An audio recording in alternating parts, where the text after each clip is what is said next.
Like I'm like, when you look at a bracelet, when you look like, because I went to school for fashion design. So when I'm saying with common sense, when you look at an object and it has some spiritual power, it's like, where did this power come from? You get what I'm saying?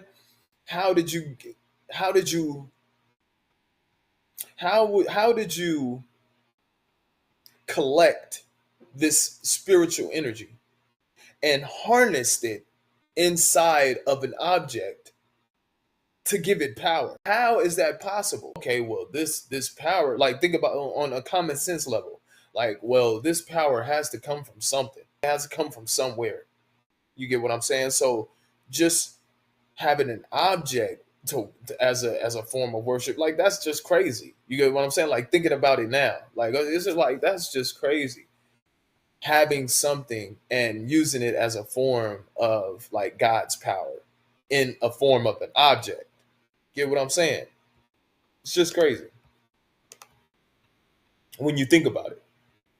Okay, and then, yeah, they harness used as tools to harness spiritual energy and to seek guidance, which can lead to idolatry, right? And then it says in Deuteronomy chapter 18, verses 10 through 12, God warns his people, there shall not be found among you anyone that maketh his son or his daughter to pass through the fire, or that useth divination, or an observer of times, or an enchanter, or a witch, or a charmer, or a consulter with familiar spirits, or a wizard, or a necromancer.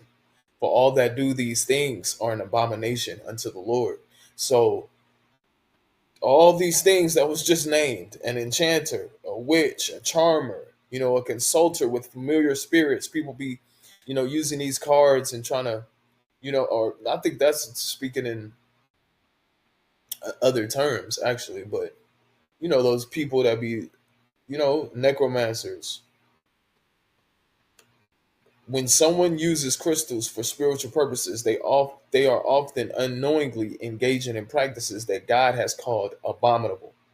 As Christians, we are instructed to avoid aligning ourselves with such practices.